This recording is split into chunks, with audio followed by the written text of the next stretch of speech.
Good evening, Vancouver. Welcome back to Canucks After Dark. It is Monday, January 12th, and the Canucks have not won yet this year, I don't think. As always, joined by my co-host, Canuck Clay. How are we feeling? Parker, you're right. They have not won yet, but tonight they captured their first lead of the new year. It took till January 12th, but the Canucks did lead for, I think, 10 minutes in the first period. So yes. Okay. It was about 9.5. Don't get ahead of yourself. Okay. You know me, the eternal optimist. I'm you fine. Are finding but the positives. Yes. And I will say, and I'm sure this is going to come out many times as it has in the past month on the show. I'm still a confused fan because I'm sitting there 3-3 going in the third saying, do I want them to win? And then within 1 minute of the start of the third period, I was saying, I don't have to fear them winning this game. So it's just strange. It's just strange. Yeah. And I missed most of this game. I was at hockey today, but seeing, I saw that Pettersson goal in the first, and I was like, yeah, it was a nice little patient move. Nice goal. I like that. And then I looked in the third period and saw it was 5-3. And I said, well, I'll keep watching. I'll put the football game on. And then, it ends up being 6-3. And none of the games over this last week, 4 games that we have to sort of look back on, and none of them very close. 5-3 Buffalo, 5-1 Detroit, 5-0 Toronto, 6-3 Montreal. So in those 4 games, 21 goals against, which is a lot in the NHL. I remember we were doing our week predictions, and I said 2-1-1, and you said, I sure hope not. No, you're safe. 0-4. Yeah. Or 0-4-0. Yeah. I think I said 1-3 because I wanted them to beat Toronto. Yes. I'll be honest with you, I didn't even turn that game on. I didn't bother. I was at a dinner that night, and every TV at the restaurant we were at is more of a sports bar, but every TV in there, except for one. And this is a place where it's like TVs all over, and there's like a bunch of 50-inch TVs everywhere and a big projector screen. Probably 20 TVs with the football game on, one TV with the Habs game on, and one TV with the Canucks game on. Wow. And that Canucks game was not in my view, so I didn't look. So, normally I'd be upset with a loss to Toronto, but the fact that it wasn't even close means that I didn't miss much. But we'll get them in 3 weeks. I'm sure we will. Wow. And tonight was the first night, Parker, that I actually I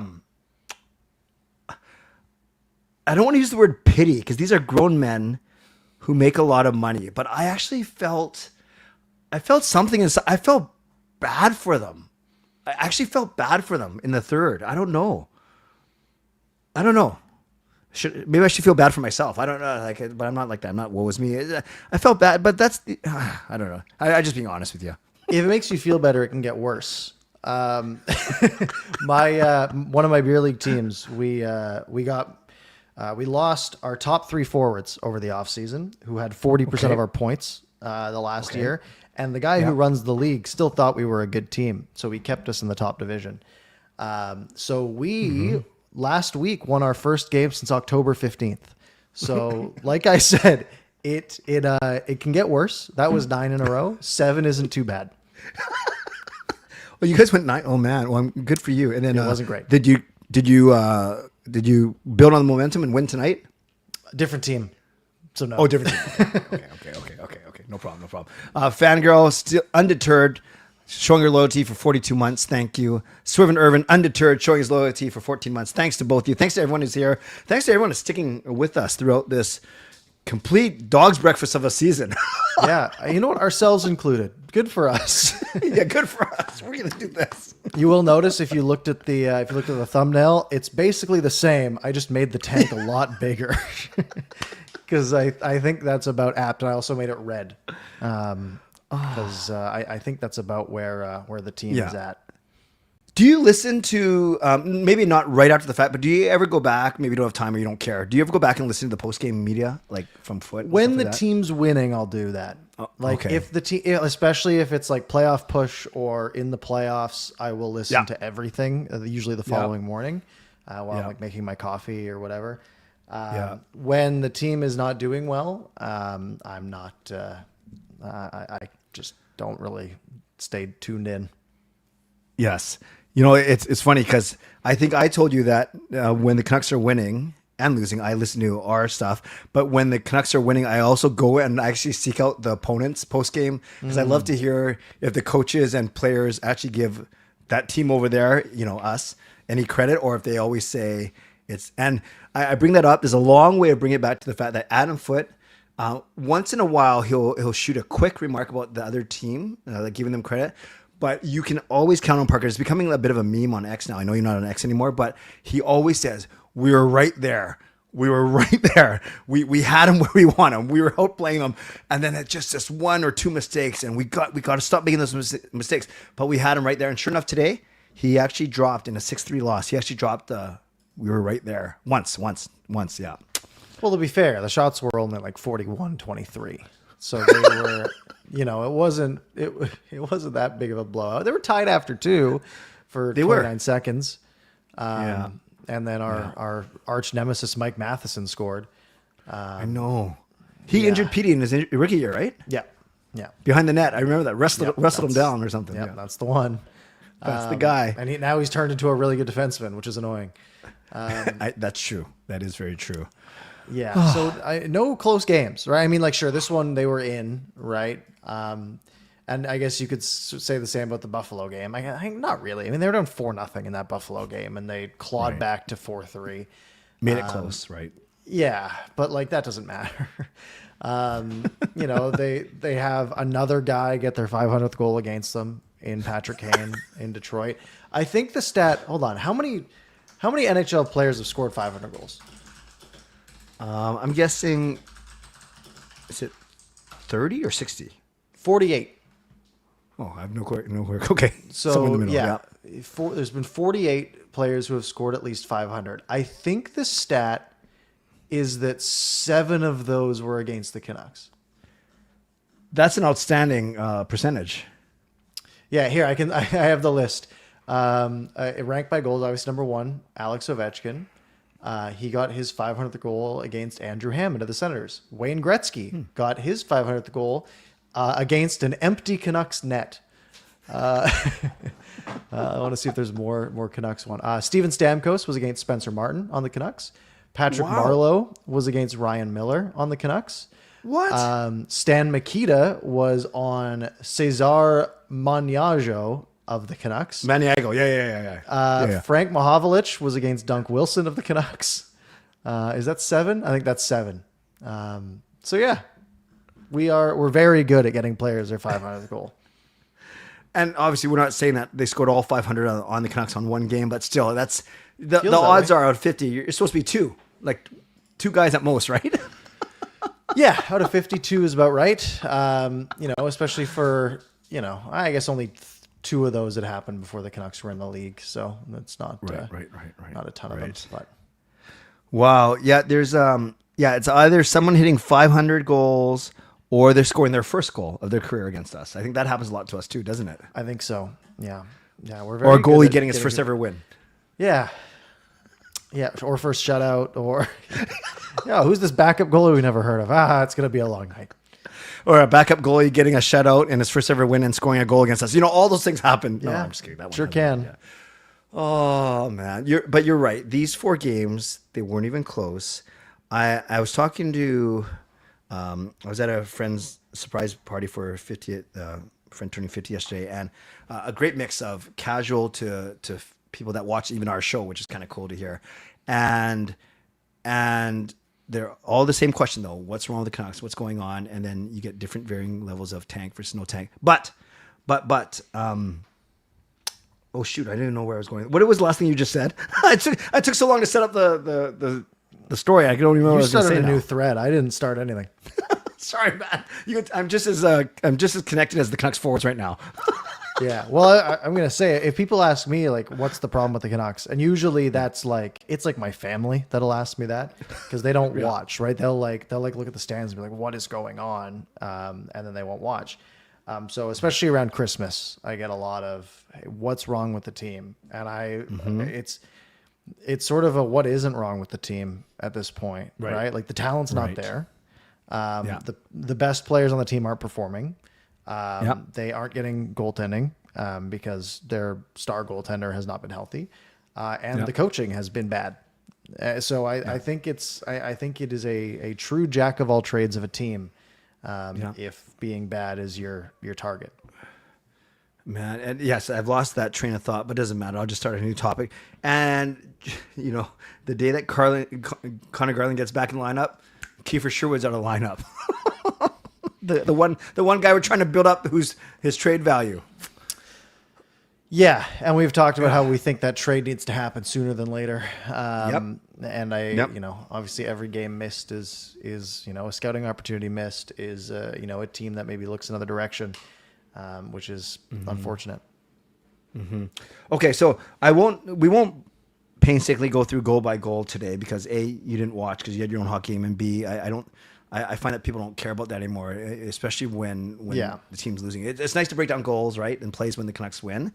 But I will say this: if you have the flow of the game in front of you, Parker, like we took the lead. You're right. Pettersson had that nice, and it was really Karlsson made a hard play behind the net. Pettersson then gets the puck, gets it back to Hronek, and Hronek does a wonderful way of just delaying for a second, puts it on net. Karlsson is actually able to deflect it, and then PD. So great. Then Dobson scores like 3 seconds into the power play, which wasn't great.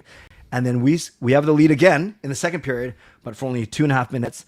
Then Carrier, I don't know how Carrier scores twice in 20 seconds, and then we tied up. So fine. Going into the third, it's 3-3, and I said to my boys as we're watching, I said, I don't even know what I want. But you know what I want? I said, I want this to be entertaining. I want it to be close. But in the big picture, I want the Canucks to lose. It wasn't entertaining. It wasn't close, but the Canucks did lose, and they lost by allowing 2 goals in 40 seconds. And they're just and I bring this back because Adam Foote in his postgame said on the 4th goal, it was too aggressive of a back check. And if you watch it, it was actually Petey who comes all the way back into his front of his net and then charges Matheson. And it's too late. And Matheson goes clean from the point. And on the 5th goal, too many Canucks players got caught below the red line. And then Slavkovsky puts it in from the slot. So it's stuff where, hockey's a game of errors. The Canucks are not talented enough to recover from these errors. So that's really what happened. I'm looking at that Matheson goal right now. The 2 D-men are going back, right? One, they're sort of both covering the guy in front of the net. Pettersson goes all the way back, which he's the center. He's the first forward back. His job is to protect the front of the net, right? Or to pick up the third guy, who is Suzuki or I guess it's not Suzuki on the wall. That should end up being Meyer's guy, but he should be picking up whoever's in front of the net there. But then instead he's charging the point. Where'd the 4th forward go? That's true. Maybe it's him. Wait, is there someone stuck in the Canucks zone? So wait, there's 5 people on the screen. Okay, Pettersson's back. Yeah, no, you get the one winger chasing all the way down the wing. That's the problem. And then Linus Karlsson has to go cover that D-man, which leaves that other side wide open, right? Karlsson had to go check the D-man that got left, which then leaves Matheson by himself, right? That's not Pettersson's guy. Glad you pointed that out. Good. Okay. And then look at the 5th goal real quick. Tell me what happened there, because Foote keeps talking about they got caught.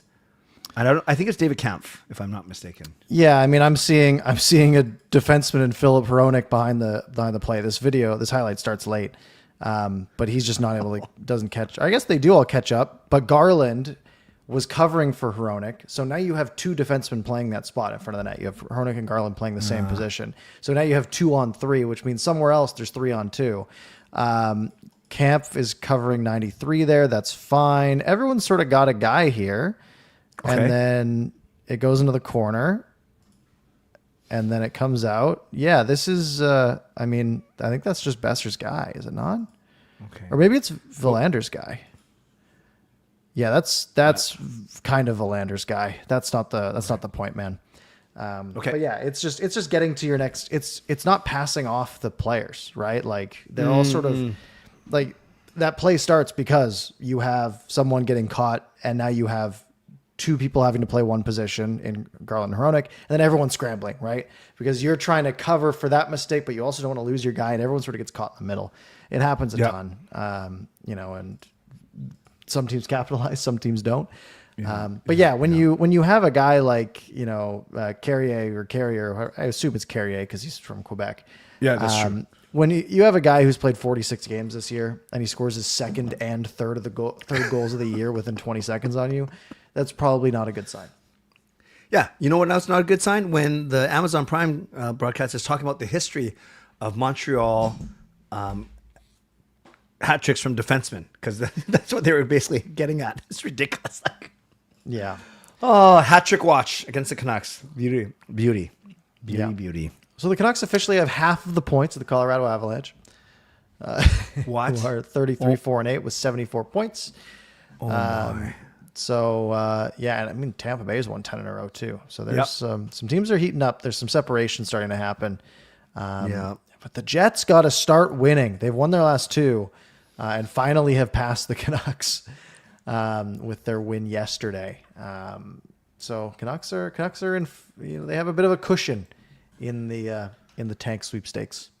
Wow. And I'm presuming, but I'd love to hear it from you. You're fine with that? Yes. Yeah. Might as well. Yeah. As long as we have our pick. Yeah. I want to talk to you about what Rutherford Alvina have said about the rebuild in this last week that we can talk about. But is there anything you want to talk about? Any of the other three games this week? Not particularly. Again, I watched bits and pieces of them. I didn't really watch much of the Buffalo game, but I did watch a good chunk of I think I watched the third period of the Detroit game, maybe a bit of the second as well. I mean, the Canucks just haven't looked like they've been just in the play is what I'll say. Yeah. It hasn't felt like, oh yeah, they're just a couple bounces away. Like you sort of said, Adam Foote alludes to, these are at some point, you're just getting beat. And when you allow 21 goals in 4 games, you're just getting beat, right? You outscored 21-7 over a 4-game span. You've lost 7 in a row. You've lost, was it 9 of your last 10? Yeah. Yes. Yeah. They're 1-7-2 in their last 10. Yeah. That's not we're not getting the bounces sort of issue. That is guys are starting to give up, I think. I think that's what you're going to see. Yeah. Oh man. Okay. So I don't think we have to go through any of the games because 21-7, what are we going to talk about? So, biggest news coming from the Toronto game was Demko. He lets in 3 goals in his six shots against. Then, he gets beat badly on the third Toronto goal. It was a breakaway and he got deked out. Then there's rumors from Dollywell and others that it could be a re-aggravation of his groin, not his popliteus, but his groin. And that would make sense, right? If you're moving left to right or right to, it doesn't matter. If you're moving laterally and you stretch out and he didn't make the save. So I guess what was your reaction? And it's more simple. I think it's, well, you can say whatever you want, but hopefully it wasn't just, here we go again. And then, well, maybe it is. I don't know. I'm not going to put words in your mouth. That's about what it was. And again, I didn't watch the game. I didn't know even till the following day. And then I saw that he's out, and then I saw he's on IR. And that's really all I can think, right? It's like, the guy who keeps getting lower body injuries has another lower body injury. I don't really know any other way to spin it other than, you can't. He's not going to be reliable. He just can't. You cannot rely on. And again, it's kind of a weird saving grace that the team's terrible, right? Because if this team was pushing for a playoff spot, maybe they were third in the Pacific right now. We'd be like, oh man, we just need this guy to be healthy so we can make a run. But at least hey, if he's going to be out, at least it's now.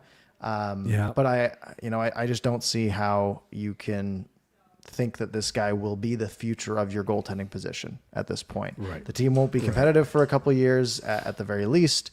Once that 3-year contract is up, I think it's just time for him to go.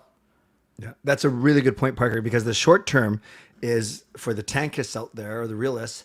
Yeah, this will further secure our chances of not moving up in the standings. That goes without saying, because when he's on his game, he's great, top 5, whatever you want to call him in the league. But I think if you step back and look at the bigger picture, is this what we're going to be dealing with over the next 3 seasons of his $8.5 million contract? Right? That's not good. Yeah, and when this contract was signed, and again, it came out of the blue, right? They were Yep. like, oh, they extended Demko for 3 years. And we sort of looked at it as like, that seems risky. And there was no real rush, I don't think, to get that deal done, right? Especially because he hadn't been healthy for a couple of years. And you would think, hey, maybe we should see how he does. Can he get a full season in before we extend him with that, with that 3-year contract? So this, like, again, this management group hasn't, obviously they built a contender really quick. That contender fell apart really quick. And I'm curious to see how they put the pieces back together. But like, this is one of those moves that it just didn't really make sense from the start. And now every reason why we thought it might not make sense has come to pass. If that contract extension wasn't signed and he was a UFA coming up, we would have been saying, okay, well, we should probably trade this guy before the deadline. And then once these injuries have happened, again, the second time he's on IR this year with a lower body injury, then we probably would have said, he's either not going to get paid very much because no team can really rely on him for his health. Yep. Because if you're going to pay him that much, you want him to be healthy for the playoffs, and there's no guarantee that's going to happen. And so that would lower the value, but too, you'd also be like, oh, well, we're not playing very good. Maybe this is not where we should be allocating our money. Yeah. And, it's one of those ones where it's just going to be an anchor for 3 years. Yeah. And hindsight's always 2020, but you are so right, Parker, when you say there was no rush to do that extension, because let's play this out. If they don't give him that extension, and he stays healthy, you could actually trade him for a haul, because there's no extension, there's no trade protection, there's nothing.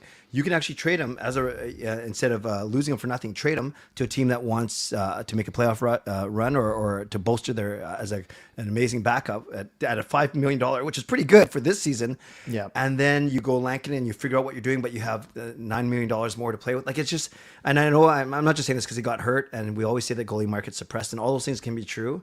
But then I take a further step back, Parker, and I think, okay, this whole thing of signing Demko and Besser to these extensions, was that part of the ploy to keep Hughes? Was giving Hughes the captaincy? Now everyone and their dog is doubting, was Quinn Hughes the best captain? But I keep saying to them, you got to think maybe that was a part of the ploy to keep him too. Like, we don't know for sure, but there's all these things that I always think about now, and I'm not a conspiracy theorist, but I can see why all these things happen. But when you look at the Demko thing in isolation, it does not look like a good move right now.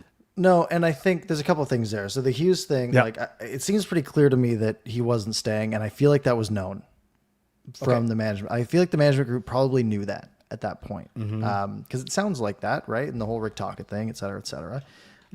So I feel like, I feel like that gets less credence now.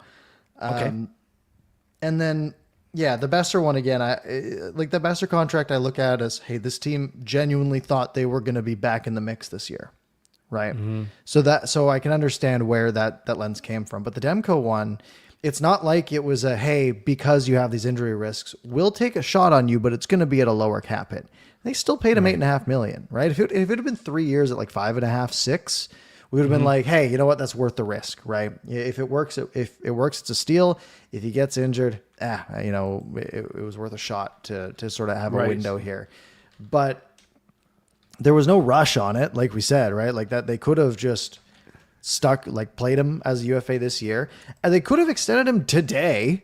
Like, they could have waited, like, hey, let's wait till January, see where this team's at, and if, hey, we are a contender, then we go to Demko. Maybe Demko's been a Vezina candidate. Maybe he's been absolutely unbelievable, and now instead of 8.5, it's 9.5 or 10. Okay, like that's the game you play. But instead of being at risk of paying an extra $1.5 million a year, now you have 8.5. That's essentially a black hole, because he's never going to play more than 40 games in a year for you. Yes. It refreshed me. They did all three on the same day, right? July 1st. Garland, Demko, and Besser, right? Wow. Wow. Yeah, and again, that Garland one didn't really have a rush on it either. But yeah. That's a great point. Okay. Interesting. That is very interesting to me. But they can still trade okay. him before July 1, before that NMC kicks in. But I doubt there's going to be a lot of suitors for that. That is true. I'm going to ask you too about, so you know how we jumped on this whole, and everyone has jumped on this whole retool with a hybrid form, right? That he said on Amazon Prime about a month ago. Then Ian McIntyre interviewed Jim Rutherford. Chris Faber interviewed Patrick Alvin, and both were asked, because of so much noise in the market, they were both asked to clarify what that meant. And at least they were consistent with their messaging. They basically said, as opposed to a true rebuild where you think of stripping everything down and trading, including all veterans, they want to do a rebuild, but they want to retain some veterans, which I think everyone does anyways. You're not going to trade 20 guys, but anyways, that's what they're saying. So that's where the hybrid or the retool comes from, as opposed to rebuild. So nothing that you and I didn't know, nothing that most of our viewers probably didn't understand already, because you can't, like I said, you can't trade 18 to 20 players. But they're acknowledging and they're more comfortable using the term rebuild as opposed to retool. It's all semantics. We know that they just got to accumulate assets and not trade any of them away. Yeah. And obviously you can't trade everybody. But you should be trading a lot of guys. You should be doing whatever you can to get value for the assets that you have that aren't before they expire. Nine of the 12 Canucks that are older than 25 and are on multiple year contracts have some sort of trade protection, right? Like that's 9 guys with trade protection. That's tough. That's almost half your roster. But yeah, it's a tricky one, right? And then I don't know. It's a really tricky spot to be in because they have a lot of pieces currently that are they don't have any like big stars up and coming, right? Like Verlander will probably be a good player, right? But Braden Coots doesn't project to be a star, right? Linus Karlsson doesn't project to be a star. Zeev Buya might be a very good defenseman, but you don't get those stars without getting high draft picks for the most part, right? Unless you're a very good drafting team that can make the most out of your 16th overall pick. But like you just have to be bad for a bit. So you do need to rebuild, but you also don't want to get stuck in the Buffalo model, right?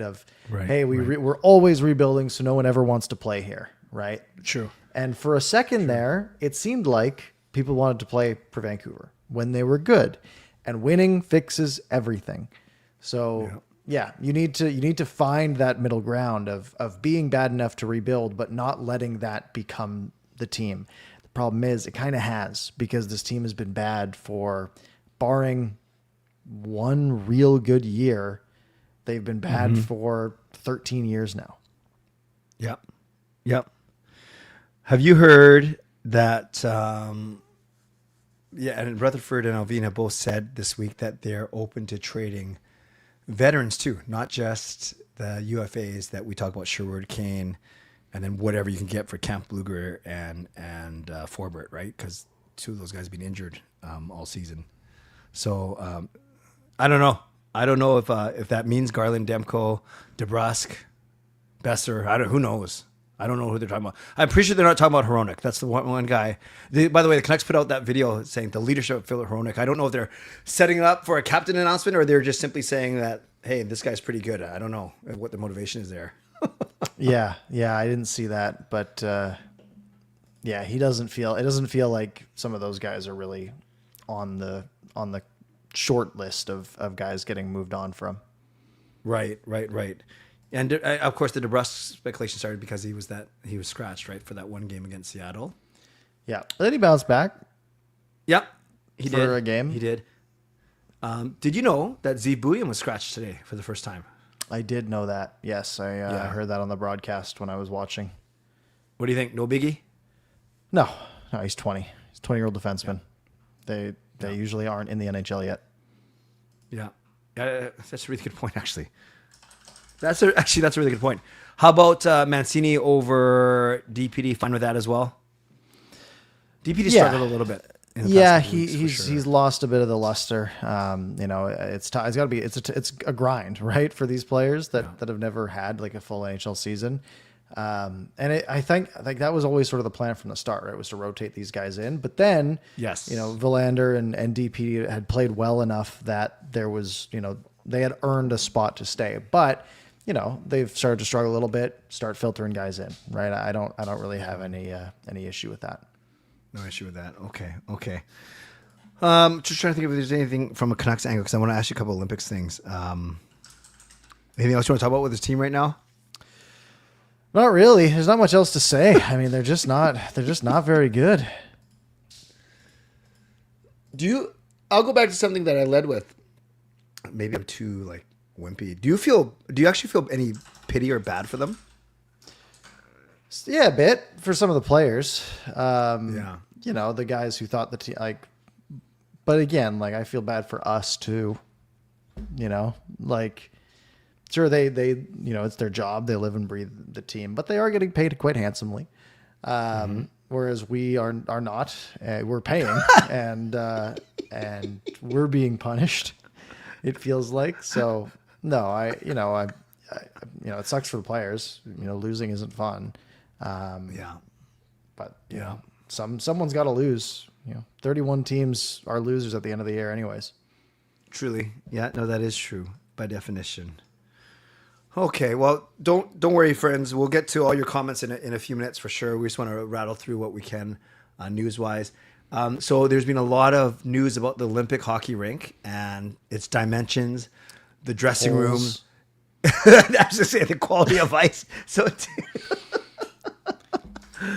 what do you think? They apparently the NHL and NHLPA are pleased with the progress that the Milan group is making. I don't know. That doesn't look like a lot of progress with 2 weeks to go or 3 weeks to go. Yeah, well, they got the Ice Master out there, so hopefully they're able to figure that out. But yeah, it's crazy how slow the building process has been. If the NHL and NHLPA are both pleased, that makes me happy. Because that means that they're going to play. I assume they can't cancel now, but at least it's only 3 feet shorter than normal, right? It's not that big of a deal. But yeah, I did see that clip of them trying to fix the ice. And it's that's what we were doing before our beer league game today because the ice was pretty bad. But they shouldn't. NHL players should not be playing on that. Although the Canucks do practice on the ice I was on today fairly often. At 8 rinks, but interesting because you play beer league, but I know you to be decent and you can skate, blah blah blah. So, talk to me truly for you, even as a casual hockey player, 4 feet that they've reduced in the neutral zone. Is that going to be a death wish, or it will be fine? What do you think is going to happen? With how fast the game is for them, they'll notice it a lot more than we would. Right. I don't think it's a huge deal. Again, it's only 3 feet, but just things like where the blue lines are going to be a little bit different, right?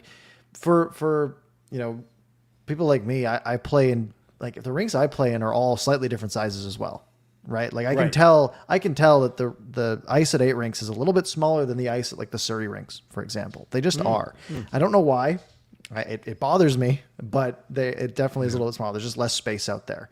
And I can feel that a lot because my personal game revolves around skating. So every little bit of space I can get helps.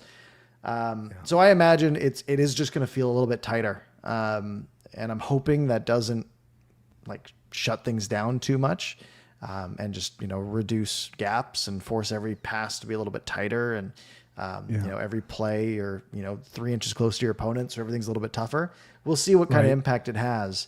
But I'm curious. I'm curious to see if it's noticeable for them. But I imagine it would be because again, these guys have been on the ice for how many thousands and thousands and thousands of hours that, every little detail, I'm sure they'll pick up on. Wow. Yeah. It'll be fascinating to see a Tom Wilson just kind of going through the neutral zone and yeah.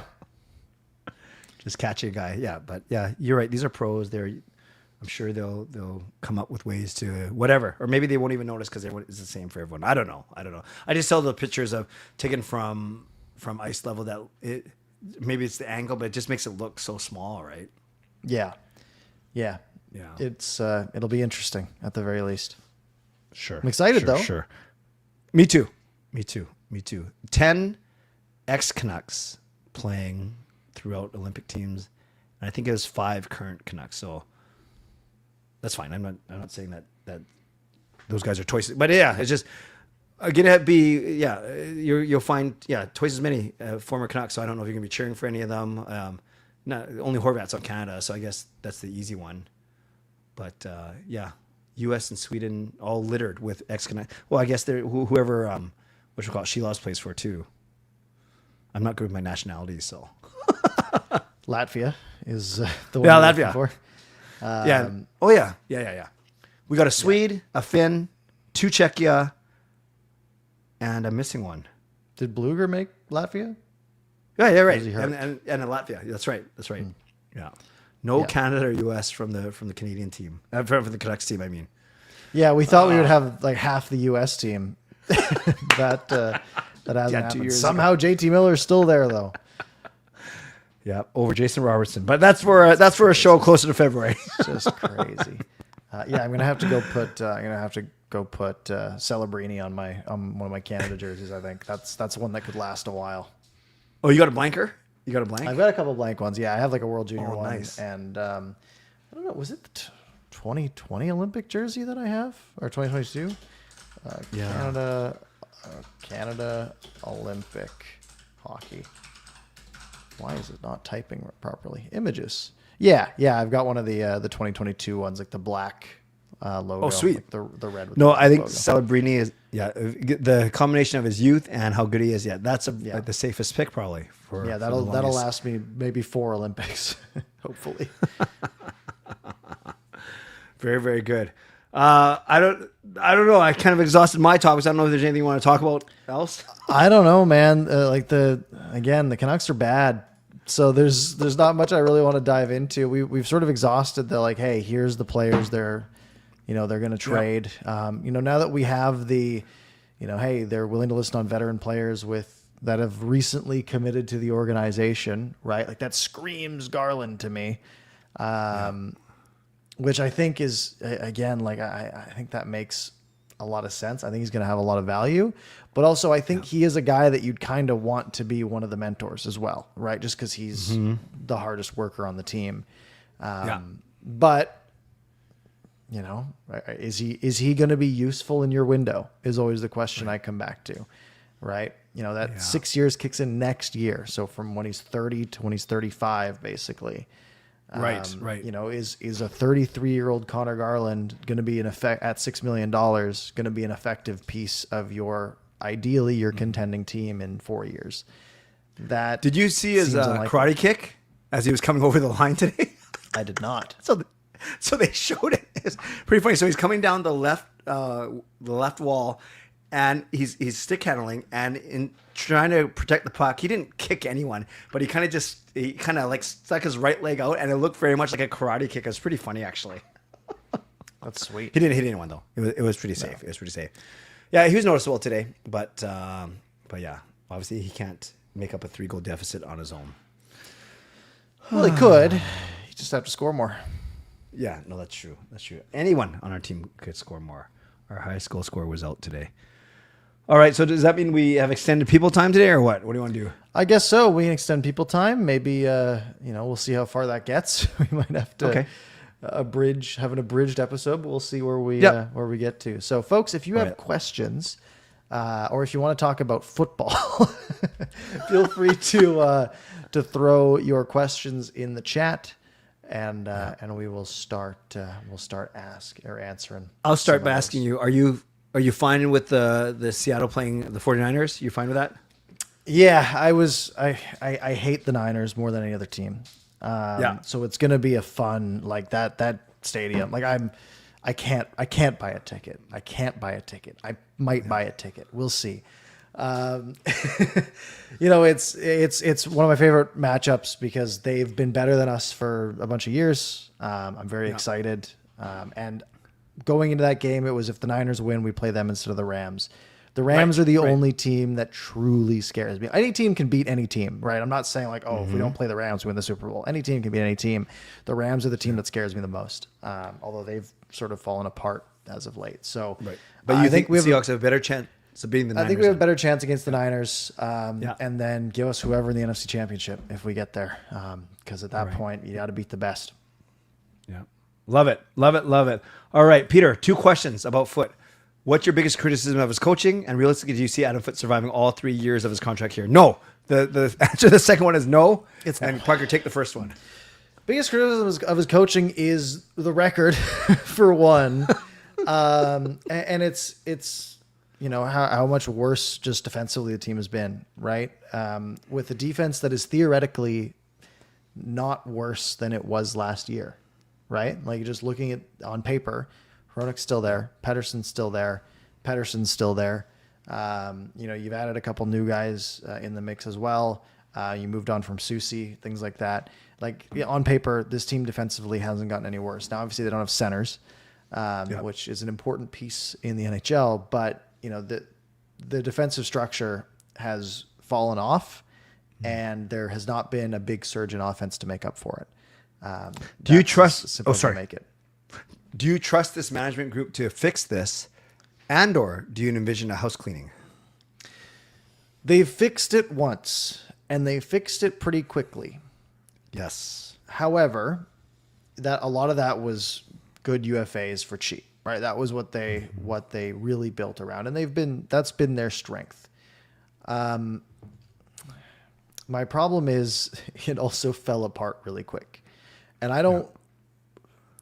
I don't want a team that just gets like one shot at it, right? You want to build a Tampa. You want to build a Colorado. You want to build one of those teams that is just like Edmonton. Edmonton hasn't done anything, but they could win in any given year, right? Toronto was the same until sort of this year, although they're 8 of their last 10 they've won. So maybe they're pulling it together. But like they've been in the mix. They're also just in the worst division they had to play Florida and Tampa every year. But you want a team that is a perennial contender, right? If you go all in on 1 year, you might win, but you probably won't. So you want to build as big of a window as you can. You want to be in the dance for 6 years, and that gives you like a 50% chance of winning one, maybe, if you're always on the higher end. So I don't know how much of that was in their control. Again, a lot of things have gone wrong, and we don't see a lot of behind the scenes. I just don't know. Again, I don't want to be ageist, but I don't know if I trust someone of Jim Rutherford's age to lead a proper, rebuild with the future in mind. But on the other hand, I think a lot of GMs are very short-sighted because they know they are on borrowed time, right? How long do most GMs last in the NHL? Not very long. So there's, you show me the incentives, I'll show you the outcomes, right? Like they're going to be incentivized to win now across the league. So every GM has that problem. It's a tricky one. What's really interesting about this one, Parker, is Ian McIntyre was on Donnie and Dolly and talked about his recent interview with Rutherford. And Donnie and Dolly asked Ian McIntyre, did you get the sense that Rutherford wants out and he's looking for a chance? And Ian McIntyre said it was the exact opposite. He feels like Rutherford has built Stanley Cup champions in 2 other franchises, that he gets the sense that he does want to see this through. So it kind of goes to your point of, do we trust a guy at his age, but maybe he's still sharp? Maybe if he is still motivated, then I do give him the benefit of the doubt. But as long as he's all in, right, and wants to do it, is not looking for his first chance to get out. Yeah, that's the thing we don't have the answer to personally. Correct. Right? We've never spoken to him. We just see the interviews and what other people say. But I think of what I would be doing at that age, and it would, I probably would be pretty checked out. But sure, if he's all in, he's all in. Yeah, Edmund, we addressed this really quickly. No, we don't think that Adam Foote will be a long-term solution. Skytrain Alvin asked you specifically, do you see anyone on this team that could be the potentially next Canuck captain? I don't know. I don't really see it. Like I'm if I just look through the roster, like I don't know who that guy would be. like Pedersen has, he's been here the longest and he is the highest paid, et cetera. But he has had issues with, pressure and injuries and things like that. And I just don't see him as the guy. Same thing with Besser. I see him as a supporting cast member, basically a complimentary piece. Same with Garland. We don't see in the dressing room. We don't know who like the leaders are necessarily. But I don't get that. I just don't really get that vibe from anyone at the moment. Yeah. Cats and Rats says, do you think teams out east are trading for Sherwood when reported price? I'm hearing is a first round pick plus either a good player or prospect. Yeah, sorry? I take it right now. Yeah. Oh, I would too. But that's the thing is the Canucks are waiting for a team to actually offer first plus or a pick. That's what I've heard. I've heard both. I've heard a first plus. That plus might be a later round thing versus a pick and a prospect, which is 2 assets, right? They're both 2 assets. So I take it. Gotta get rid of them. I would too. If a first was offered for Sherwood, wouldn't the trade have already been done?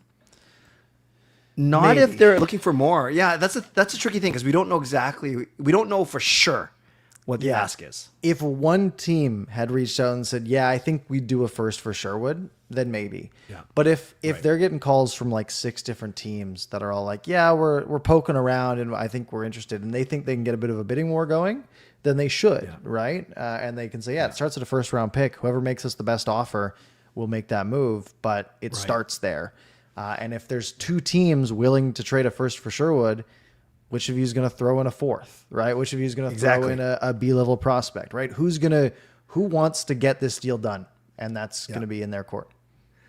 And you know what I was going to say, Parker? And then it's not about, though, comparing where the first are, because Columbus or St. Louis or Nashville, they're not going to offer their first because they have a chance to potentially win a lottery, get a top 5 pick. So it's obviously going to be a playoff team who's going to add Sherwood for their run, and therefore the pick is going to be the bottom half of the first. So you're not necessarily weighing first versus first. You're doing what Parker said, is just who's going to throw in a 4th, 5th, 6th round pick as well. Unless it's Colorado's. If it's Colorado's, you have to assume the value's lower, just because they are far and away the best team and far and away have the best Stanley Cup odds.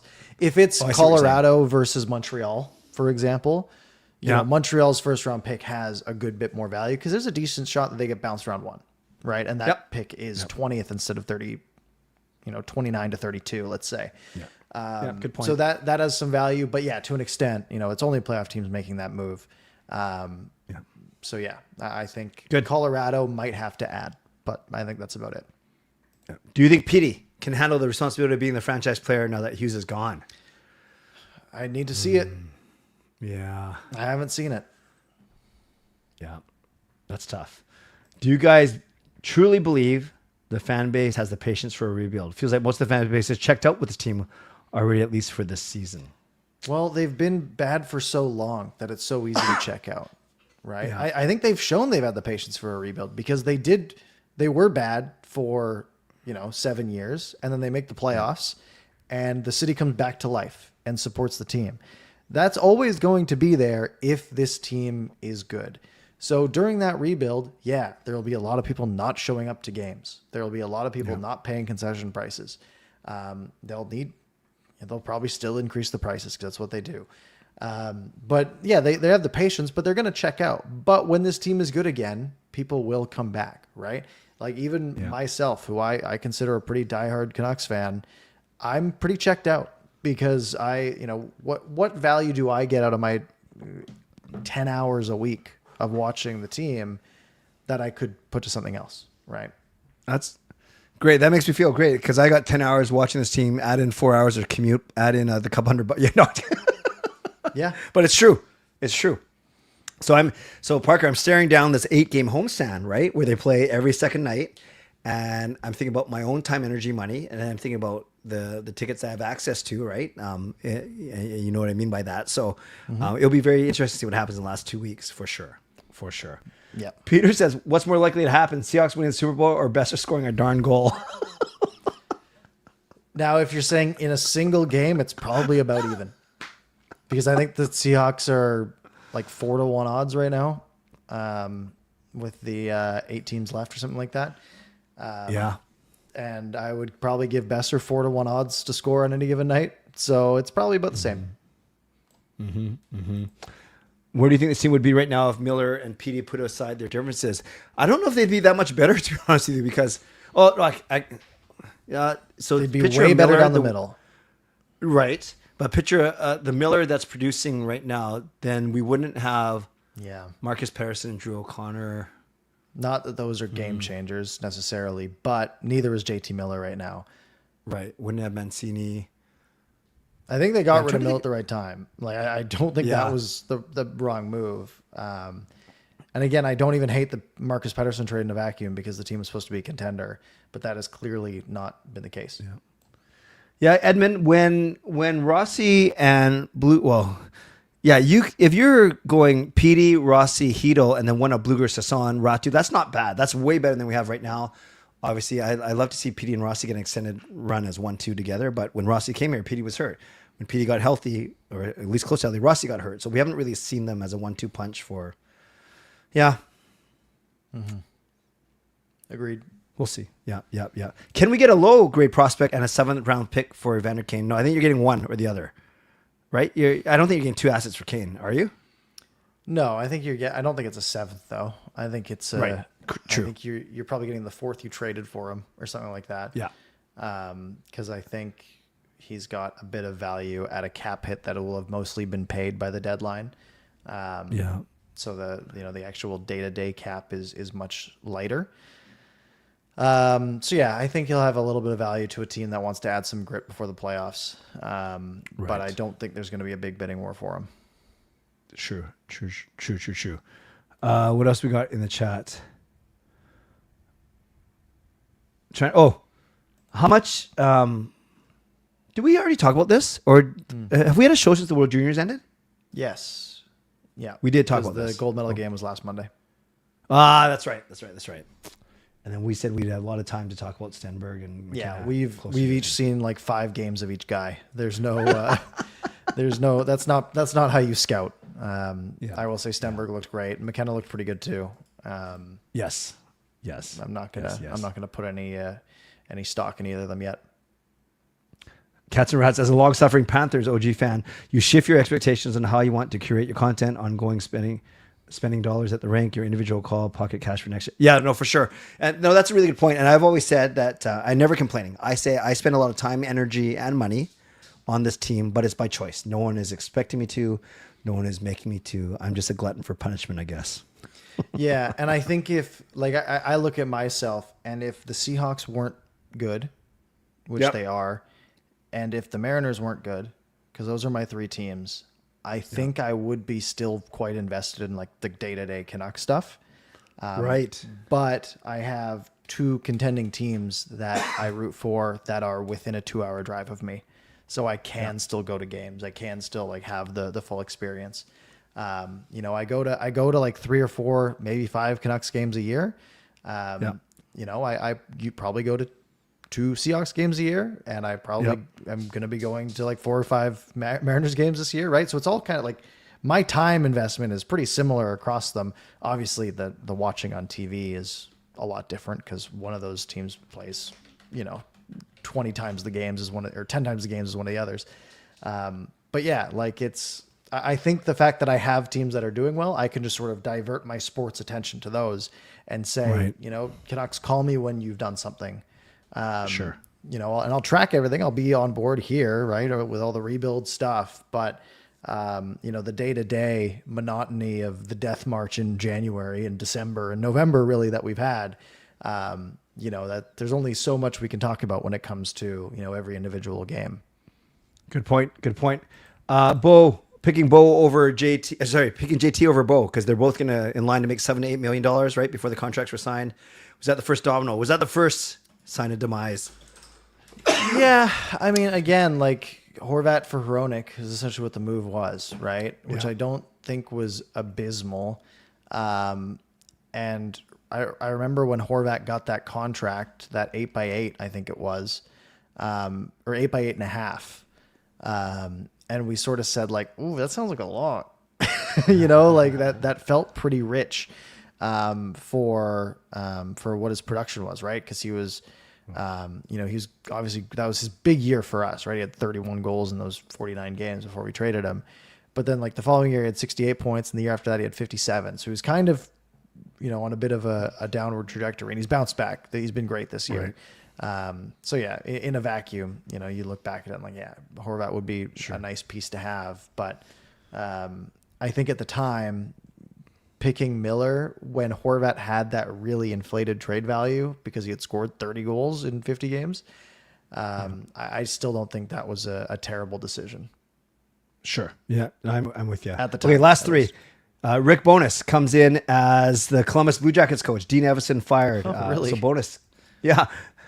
That happened didn't know today. Yeah, so that interesting. Okay, last two. Do you think a big trade is coming this month, knowing that management likes to make a big splash in January, which they did last year? Depends how strict you're being on the month. But I would say, before the Olympic break or before the Olympic roster freeze, which I think is the 5th of February or the 4th of February, one of those. I think you're going to see something big happen. It might not be Canucks related, but there's going to be some trades happening before then. Yeah, I agree with you. And let's both enter this one to end off, because it's kind of the whole point of the show. How do you manage to stay engaged for the rest of the season? For me, it's two things. It's I'm still a big fan of storylines, and there's always going to be storylines, whether it's trades, whether it's roster moves, whether it's development of players, whatever it be. And then kind of part and parcel of that, Parker, I stay engaged because this is an unprecedented year from a standpoint of we may actually end the season with the best odds of winning the first overall pick, which we've never done before, like that we haven't manipulated through a trade. So those are the two things. I'm a fan of storylines, and there's going to be plenty. And it has nothing to do with this channel, actually, or my channel. It's simply I like storylines, and we are in uncharted territory. So those are the two things for me. Yeah, it's weird, but I am just cheering for whoever we're playing at this point, which sucks. I don't like it, and I can't physically cheer when someone scores on us, but I know it is for the best when it happens. Because like you said, this team actually has a real shot, but it is kind of close, right? Like we're 2 points back on Winnipeg, and there's a bit of a gap. All the Eastern teams are at least 6 points ahead of us. There's only 2 teams or 3 teams within 6 points of us. So every loss that can get you further away from Winnipeg, and then I'm going to be scoreboard watching, and I'm going to be like, yeah, let's go Winnipeg, go win some hockey games. Like that's the big thing is it sucks being a fan of a team that's not doing well, and it sucks cheering against them, but genuinely just scoreboard watching as if pretending that my team is pushing for the playoffs, but in reverse. And saying, hey, the closer we can get to the bottom of the table, the better. And then, of course, the trades, the storylines, any new players we get, right? If we get a prospect for Sherwood and he plays games, if we get, or if we make a big splash and trade a Garland or something like that, and we get some guys who are in the lineup, I want to see how they perform. That was a fun couple of weeks actually watching the games and watching guys like Rossi and Bouillon play and Ogren in the shootouts, especially, and just seeing how guys were doing. So I think that's my focus at this point is really just scoreboard watching around the league. Yeah. So speaking of scoreboard watching, last thing we do our predictions. We got Ottawa tomorrow, Columbus Thursday with their new coach, at home against Edmonton on Saturday, and then right before our show, which next week we may start 15 minutes later. I'm going to the Islanders game, but I'm going to commit to doing a show with Parker. So just be on alert. It's either going to be 10 or 10:15 for next week. So what do you think? I'm going 1-2-1. I will say great time for Columbus to get a new coach bump for our game against them on Thursday. Look, I mean, tomorrow's game, right, against Ottawa. That game's tomorrow, I'm assuming. Yeah. Second night of a back-to-back. Scheduled loss for the. Although is Ottawa on the second night of a back-to-back? That would make sense, wouldn't it? Who knows? Trap game for them, maybe. Nope, they're on two full days of rest. Trap game. Yeah, good. That's an Ottawa win. New coach bump for Columbus. Give them 2 points. The Oilers on Hockey Night in Canada. The Oilers are a really good team.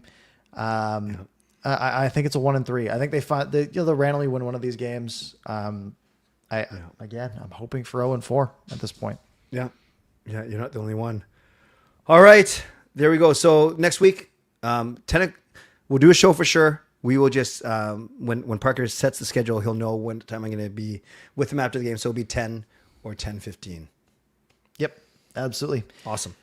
Folks, if you enjoyed our show, make sure you hit like, hit subscribe, all that good stuff. If you missed any part and want to catch up, you can rewind here on YouTube. You can find it on your favorite podcast platform. Just search Canucks After Dark, wherever that is, in about 15 minutes or so. Clay, any final words tonight? Parker, thank you. Thank you once again. We're getting through the season. We're more than halfway there. If anyone's not sick of Canucks talk, you can come over to my channel about 15 minutes. It's open mic night, so I'm going to rest my voice. You can tell I'm coughing a little bit. I'm going to let you guys talk. Whoever wants to come on. Parker doesn't have to. I just spent an hour with him. But anyone else can come on for 3 minutes at a time and share how you're feeling about this team. So that's in about 15 minutes on my channel. Yes, and I will be in bed. Folks, have a good night. We will see you next time.